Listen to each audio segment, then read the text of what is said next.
Tak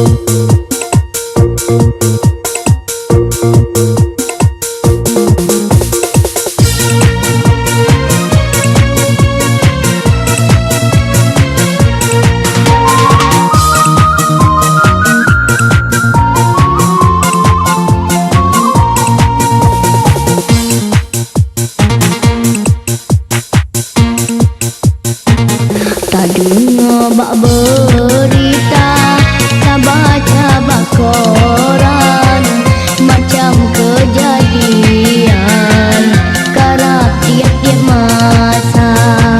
Ramai orang mengungsi keselamat badan, persiblah ancaman takut ke senjata. Rumah si kuladung tutong di kampung Hanale aman, penuh dengan malam rakyat menderita. Di rakyat hana medaya, sengsara hante tak bayang. Aceh sabelam goyang, sabelam balang.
Sedangkan asa kan lesa puana, tak dengar bak berita, tak baca bak koran, macam kejadian kerap tiap-tiap masa.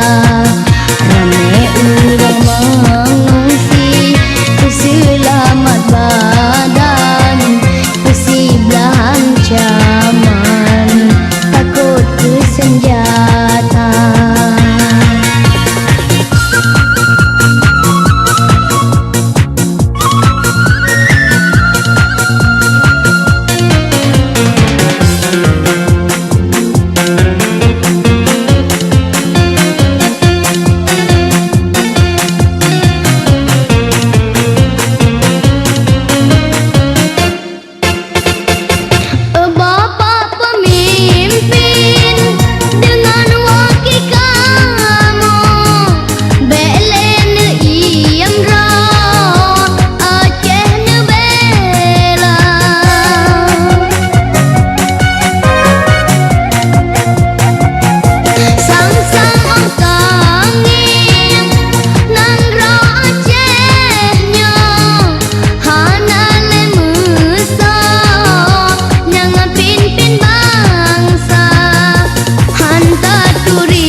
kejadian karena tiap-tiap masa